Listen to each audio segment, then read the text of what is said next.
जय गुरु जी संगत जी, सत्संग ऑफ गुरु जी चैनल पे आपका स्वागत है। आइए एक मंत्र जाप कर लें हम। ओम नमः शिवाय, शिव जी सदा सहाय। ओम नमः शिवाय, गुरु जी सदा सहाय। ओम नमः शिवाय, शिव जी सदा सहाय।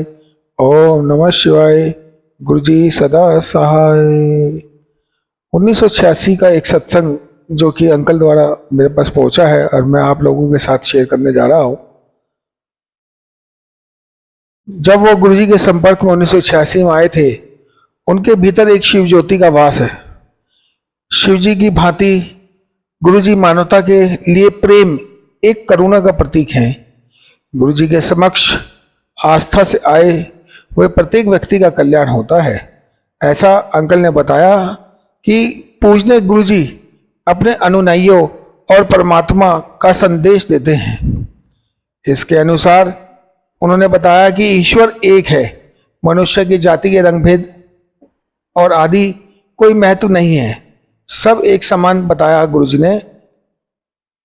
उसी एक देव परिवार के सदस्य हैं और वह मानवता के प्रेम और जागरूकता की सहायता करने का संदेश देते हैं। उनमें दिव्य शक्तियां और वह सर्वज्ञता भी हैं। गुरुजी के बारे में उन्होंने बताया कि वो जो संदेश देते हैं उनकी दिव्य शक्तियां होती हैं, उसमें से वो ज्ञान सर्वज्ञता होता है। उन्हें भूत वर्तमान और भविष्य का सबका ज्ञान है। ऐसे हैं हमारे गुरुजी। उन्होंने ईश्वर सदृश चमत्कार किए हैं और वर्तमान के लिए सबका ज्ञान भी है उनके पास। उन्होंने ईश्वर के सदृश चमत्कार किए हैं और मरणासन रोगियों को, असाध्याय रोगों को मुक्त किया है। यानी कि अच्छे और बुरे रोग दोनों गुरुजी हमारे बहुत अच्छे तरीके से ठीक करते हैं। उन्होंने बताया कि उनकी कृपा सब पे बरसती है। मुझे एक बार की गुरु कृपा का सौभाग्य भी मिला था। 1987 में मेरी पत्नी को अंदरूनी सूजन हो गई थी। असाध्यता रोकने के लिए चिकित्सकों के तुरंत शल्य क्रिया का सुझाव दिया। जब सुझाव दिया तो हम शल्य क्रिया की सफलता के लिए गुरुजी के पास पहुंचे और उन्होंने एवं चिकित्सकों का परामर्श के बारे में बताया। गुरुजी ने अमृत देकर कहा, शल्य क्रिया की कोई अवस्था नहीं है। जब उन्होंने कहा आवश्यकता नहीं है, सब हैरान हो गए, अंकल भी हैरान हो गए। गुरुजी ने बताया कि मैं निष्ठा होने के कारण हमें शल्य की नहीं करवाई। 2 वर्ष के उपरांत एक दिन मेरी पत्नी को बहुत ही पेट में दर्द उठा। चंडीगढ़ के सर्वोत्तम चिकित्सालय में आंटी को परीक्षण के लिए एडमिट करवाया गया, जहाँ की उसमें सूजन का कोई प्रमाण नहीं था, केवल उद्रशूल था। उद्रशूल का मतलब मुझे भी नहीं पता संगत जी, जो कि मैं आपको बता सकता, क्योंकि 1992 में ही उनके बारे में पता चला। क्योंकि जब उन्होंने बताया कि एक दिन मेरी माँ भी बीमार हो गई और चेतना खो बैठी थी। 95 वर्ष की आयु में मेरी माता जी का जीवन रहने की संभावना बहुत कम थी। 28 फरवरी को जब मैं अपनी माँ को कष्टों को नहीं देख पा रहा था, तब मैं अपने मन में सोच रहा था गुरुजी से उस समय मिलूं जाकर। उस समय की बात है जब जालंधर में गुरुजी थे। आकर उनको शांति देने के लिए प्रार्थना की। उस समय शाम के 6:30 बज रहे थे। मेरी प्रार्थना करने के कुछ ही क्षण बाद गुरुजी के सामने के द्वार से, जो अंदर से बंद था, प्रवेश किया। हम उनको देखकर आश्चर्यचकित रह गए थे कि गुरुजी ने मेरी एक गिलास के लिए तो बोला और जल लाने के लिए कहा। उन्होंने, गुरुजी ने मेरी पत्नी और को एक गिलास दिया, एक गिलास मेरी मदर को दिया और कहा, उन्होंने अभिमंत्रित किया है इस जल को। उन्होंने माँ को 2 चम्मच जल पिलाने के लिए कहा और बताया कि अर्ध रात्रि में 2 बजे तक जीवित रहेंगी। गुरुजी फिर 10 मिनट तक बाहर नहीं आने के निर्देश देकर चले गए। जब गुरुजी इस तरीके से चले गए, हम लोग उस अंतराल बहुत ही परेशान हो गए। जब हम परेशान हो गए, हमें पता चला कि गुरुजी ने इस तरीके से बाहर आकर कहा कि इस चीज़ को यहाँ पे 2 बजे तक चलेगी, तो हम हैरान थे। उस अंतराल के बाद हमने बाहर आकर पुलिस द्वारा नियुक्त पहरेदार से गुरुजी के बारे में पूछा, तो उसने बताया कि व्यक्ति भक्त जो भी गुरुजी के पास आता है वो उनके अनुसार भी अंदर नहीं जा सकता है और उन्हीं के अनुसार अंदर आ सकता है। उन्होंने तुरंत बात की और बताया कि गुरुजी हमारे सबको ठीक करते हैं, हम लोग यहाँ पर अगर सेवा में लगे हैं, ये भी हमारा बहुत बहुत गुरुजी का धन्यवाद है। हम गुरुजी से चाहते हैं कि वो हमें भी अपनी सेवा में लगाएं। हम जालंधर मंदिर में जब गए, वहाँ पे संगत में बैठे तो संगत से पता चला गुरुजी की शक्तियों के बारे में। गुरुजी ने जो कहा वो प्रलोभ है। और जब वहाँ बैठे हुए थे तो उसके बाद हमने माँ का जल पिलाया। माँ को जब जल पिलाया तो गुरुजी ने कहे अनुसार रात के 2 बजे तक मोक्ष प्राप्ति हुई। अंत में गुरुजी का एक ही समय 2 स्थानों पर थे, ये समझ में नहीं आया था। गुरुजी जालंधर में संगत में और हमारे घर पर हम शिव दर्शन के रूप में उनको देख रहे थे। और मेरी पुत्री भी गुरुजी की भक्त है। उन्होंने बताया कि 1998 में गुरुजी चंडीगढ़ सेक्टर 33 में रहते थे। जब मेरी बेटी गुरुजी की प्रार्थना करती थी तब वह शिव दर्शन की कामना करती थी। एक दिन प्रातः उठने पर उन्होंने अपने गुरुजी के सब चिन्ह शिव रूप में देखे, पवित्रित हुए। देखकर वह आश्चर्यचकित रह गई कि हमारे कक्ष में कोई आया था। देखा तो गुरुजी के दर्शन हुए थे। चिन्ह के उनके पैरों के चिन्ह निकट बैठे हुए दिख रहे थे उनको। और आंटी ने बताया कि दर्शनों के बाद मैं इतनी मुक्त हो गई कि मैं अपने मनोकामना पूर्ण करने के चक्कर में मैंने अपने माता पिता को भी नहीं बताया। उन्होंने बताया कि मैं आगे चल रही थी, तभी आगे चलते चलते मैं गिर पड़ी और कुछ मेरे को चोट लग गई। लेकिन गुरुजी का उसी समय दर्शन करना, दर्शन देना और शीशा टूटना। जब शीशा टूटा तो मुझे लगा कुछ आज गलत होना है। लेकिन हम लोग ये सोचते हैं, गुरुजी कहते हैं कोई बड़ी बला आनी थी जो शीशा तोड़ के उन्हें टाल दी। जब एक दिन मौका मिला आंटी को, गुरुजी के दर्शन हुए थे, वो दिल्ली आए और उन्होंने बताया कि मेरे को चिकित्सक के लिए बोला गया था, लेकिन मैं जब गुरुजी के पास पहुंची तो मैं एकदम ठीक ठाक थी। गिलास में फिर से उन्होंने जल मंगाया, मुझे बोला कि कमीज के बटन खोलो और खोलने को कहा। उन्होंने गिलास के जल से मेरे वंश स्थल की छींटें मारे और मुझे स्वस्थ घोषित कर दिया। जाओ आज तुम ऐश करो पुत्री, पुनः तुम्हारी परीक्षा अब नहीं होगी और जब भी तुम ठीक रहोगी जब तक तुम मेरा नाम लेती रहोगी। जब तक गुरुजी का नाम चला वो आंटी अभी तक ठीक चल रही हैं। गुरुजी का नाम लेते रहो जिससे कि पाठ होता रहे। पाठ होने से, गुरुजी का नाम लेने से आपकी जितनी दुविधाएं दूर हो जाती हैं। यह उन अंकल आंटियों ने मुझे बताया कि हमारे पास एक बार की बात है, जब हम कोशिश कर रहे थे गुरुजी के मंदिर में जाने के लिए, उस समय कुछ कठिन समझौते हमारे सामने आए थे। चंडीगढ़ के सेक्टर 35 में अपने साले के साथ एक साझा भूखंड था जिसमें 1998 में आधारशिला रखने के लिए मैंने गुरुजी को आमंत्रित किया था। और उस कठिन परिस्थिति में समझौते को करते हुए मैं आगे बढ़ा। जब गुरुजी को मैंने बताया कि अचानक से एक स्वर्ण मुद्रा प्रकट कर उन्होंने मुझे दी और कहा यद्यपि मुझे इससे लाभ होगा, साले के साथ अपनी संबंध कुट के साथ जाएंगे।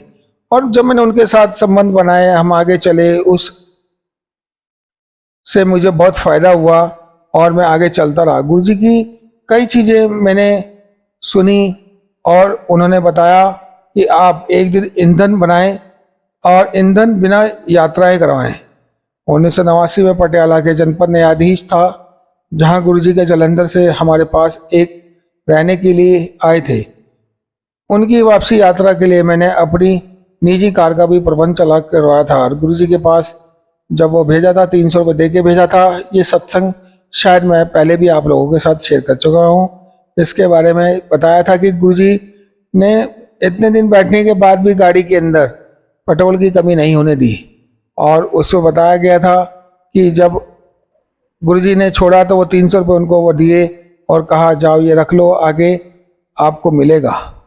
और 1999 में उन्होंने बताया अंकल को कि मेरा एक पुत्र को मोटरसाइकिल दुर्घटना से बचाया था, बहुत गहन चोटें आई थी, और उन्होंने बताया कि उन चोटों के बाद आज भी गुरुजी ने उनको एकदम ठीक ठाक रखा हुआ है और बताते थे कि दूध में हल्दी डाल के पीते रहो, जल्दी ठीक हो जाओगे, यह जल भी उसमें थोड़ा सा डाल लेना। गुरुजी का जो जल प्रसाद है हम लोग नहाते धोते समय यूज़ करते हैं, थोड़ा सा पानी यूज़ करना चाहिए, पानी के अंदर जल प्रसाद पीते रहो, रात को गुरुजी के स्वरूप के आगे रख दो, मंत्र जाप करके सुबह तक गुरुजी ब्लेस कर देते हैं। रोज वो जल प्रसाद पीजिए, जो अगर मंदिर से लाए हैं तो उसमें मिक्स करते रहिए। गुरुजी के वचन हमें याद आते हैं, और जब गुरुजी ने एक बार की बात कही थी, मैं तो चला जाऊंगा लेकिन तुम लोगों से संगत संभाले से संभाली नहीं जाएगी। कुदरत की बात है, अभी मैंने देखा कि मंडे को यहाँ पर दिल्ली के अंदर जब ये सब कुछ चल रहा था, इतनी संगत इस संभाले से सेवादारों से संभल नहीं रही थी।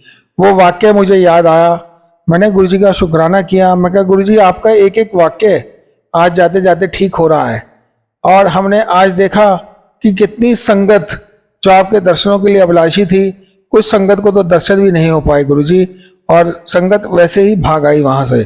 भीड़ की वजह से छोटे छोटे बच्चों को परेशानी हुई, उनकी माताओं को परेशानी हुई, लेकिन मैं आग्रह यही करूँगा, जब भी बड़ा कोई फंक्शन हो या कुछ हो, छुट्टी हो, तो उन दिनों में संगत को कम आना चाहिए बच्चों को लेकर, क्योंकि हर जगह से गुरुजी की संगत इतनी बढ़ गई है कि संभाले से नहीं संभल रही है। ये बात गुरुजी की सच है। गुरुजी ने बताया कि जब भी तुम मेरे दर्शन करने आओ तो घर से एक बंदा आ जाओ तो मैं पूरे घर को ब्लेस कर दूंगा। और उन्होंने मेरे पुत्र का शिव रूप में दर्शन देकर उसे आशीर्वाद दिया। मेरे पुत्र को गुरुजी ने इसी प्रकार अनेक चमत्कार किए, कई जरूरतमंदों के लिए भी किए, जरूरतमंदों को सब कुछ दिया, उनकी शक्तियां बढ़ाई, उनको शरीर में विश्वास बढ़ाया। इसी तरीके से एक आंटी जो कि कैंसर के रूप में बीमार थी, अब कैंसर के रूप में उनका विश्वास बढ़ा। गुरुजी ने उनको कहा आंधी रहा कर, लंगर चकती रहा कर, ठीक हो जाएंगी। आप बिलीव नहीं करोगे, इस पृथ्वी पे अगर किसी ने विश्वास बनवाया है संगत के अंदर तो वो है हमारे गुरुजी। गुरुजी ने ऐसा विश्वास बनवाया है कि आज हम गुरुजी को बोलते कुछ हैं और मिनट से पहले गुरुजी हमारी पूरी कर देते हैं। जैसे कि अभी हम जालंधर मंदिर में दर्शन करने गए थे, वहां पे हमने सोचा गुरुजी भूखी लग रही है, प्रसाद ही खिला दो। कहने की देर थी, संगत जी एक सेवादार आए या कहाँ लोकल था या भगवान खुद आए थे हमारे गुरुजी, सबको लंगर प्रसाद दिया और आवाज आई उठो माथा टेको और चले जाओ। हम लोगों ने माथा टेका और हम वहां से निकल आए। पहली बार ऐसा विश्वास जागा, इतनी फ्रेगनेंस थी, इतनी फ्रेगनेंस थी, इतनी फ्रेगनेंस थी कि हमें गुरुजी की फ्रेगनेंस अपनी बस तक भी आती रही। गुरुजी का शुक्राना है, गुरुजी ने किस तरीके से हम लोगों को दर्शन दिए, गुरुजी का शुक्राना है। गुरुजी हमारे को बस तक छोड़ने आए, ऐसा कभी हमने सोचा भी नहीं था कि इतनी फ्रेगनेंस। और गुरुजी बस के अंदर भी जब हम घुसे तो इतनी फ्रेगनेंस थी, कहने की हद नहीं। शुक्राना है गुरुजी का। इसी तरीके से जैसे कि मैंने आपको बताया कि आंटी जो वहाँ पर आई कैंसर पेशेंट थी, वो आंटी आज की डेट में एकदम ठीक हो रही हैं। बड़े मंदिर का प्रभाव इतना अच्छा है, कहने की हद नहीं। ये चीज़ मैं आपको बता रहा हूँ कि जो माँ को प्यार करता है, पिता को प्यार करता है, वो प्रथम स्वर्ग में वास करता है। यह माता पिता की सेवा गुरु से बढ़ के सेवा नहीं होती है। जो माता पिता को तड़फाता है, माता पिता को गलत बोलता है, माता पिता के साथ गलत करता है, वो कभी सुख नहीं पाता है। बाकी हमारे कर्म है संगत जी, हम किस कर्म को किस तरीके से काटना है ये ऊपर वाले ने हमारे भविष्य में लिख दिया है, और उसको भी गुरु जी हमारे ठीक कर देते हैं। कर्मों को अगर आप अपने हिसाब से एकदम ठीक जा रहे हैं, आप सोचते हैं कि मेरा 90% कट गया, 10% रह गया, कल मैं 10% में से कुछ और कम कर दूंगा। संगत जी, आप जब सड़क पर चलते हैं, बाहर निकलते हैं, तो आपको पता नहीं कि आप 10% कम करने जाते हो लेकिन कुछ ऐसा होता हुआ देख लेते हो जो कि इग्नोर कर देते हो, वो 10% वापस इकट्ठे हो जाते हैं। इसी तरीके से मैं एक परिवार का एक छोटा सा सत्संग और शेयर करने जा रहा हूँ इसी में। उन्होंने बताया कि मेरे परिवार में गुरुजी का प्रथम दर्शन अब तक बहुत कुछ हो चुका था। जब पहली बार मेरे जीवन में अद्भुत रूप से अशांति फैली तो मैंने उसी समय गुरुजी को याद किया। करीबन 1.5 मास के बाद वो चिकित्सालय में मैं पहुंचा। उस चिकित्सालय में गुरुजी दिखे। गुरुजी ने मुझे ब्लेस किया। गुरुजी ने किस तरीके से अंत तक मुझे उठाया और अपने पास बैठने का साहस किया। मैंने उनको बैठाने का साहस किया और मैं साहस नहीं जुटा पाया था, लेकिन गुरुजी आए और मेरे साथ बैठे और कहा, जा तू अब ऐश कर, उलट पुलट करके मत भाग इधर से। मैं गुरु हाँ, तेन चिंता ना कर, तुझे आज के बाद कोई चिंता नहीं होगी। ऐसे ऐसे गुरुजी के सत्संग सुनने के बाद दिल करता है कि शायद आज भी गुरुजी होते तो बताते कि हाँ कैसे मैं आपकी बॉडी को ब्लेस करता हूँ। वो गुरुजी के पास जब भी डांस होता था, गुरुजी डांस करते हुए देख देख के उनकी बॉडी को ब्लेस कर देते थे। उनकी क्या क्या दिक्कतें थी एकदम ठीक हो जाते थे। ऐसे ऐसे अंकल आंटी हैं जो इस उम्र में भी 80 साल की उम्र में भी ठीक ठाक चल रहे हैं। हम लोग की उम्र क्या है, 40, 45, 50, हम इसी में हिम्मत हार गए हैं। हमारे घुटनों में दर्द हो गया है, पैरों से चल नहीं पाते हैं, हमें शुगर हो गई है। शुगर भी गुरुजी ठीक करते हैं। गुरुजी ने एक आंटी को कम से कम भी इमरती प्रसाद, जलेबी प्रसाद खिलाया और कहा खा ले, जितना खा सकता उतना खा ले। और वो आंटी को खिलाया। वो आंटी बोला कि मैं खा सकता है गुरुजी और मैं खाएगा, मेरे को अपना शुगर ठीक करने का है।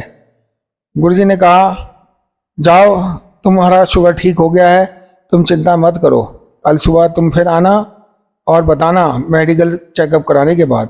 उनको विश्वास नहीं हुआ आंटी को। वो बोला आंटी कि गुरुजी हमारा शुगर ठीक हो गया, हमारा रिपोर्ट एकदम ठीक हो गया। वो इस तरीके से आंटी जी बोलती थी। गुरुजी ने बताया कि जा बेटा, आज के बाद तेरे को शुगर नहीं होगी। इसी तरीके से आंटी जी ने गुरुजी का शुक्राना किया और आंटी जी वहाँ से आ गई।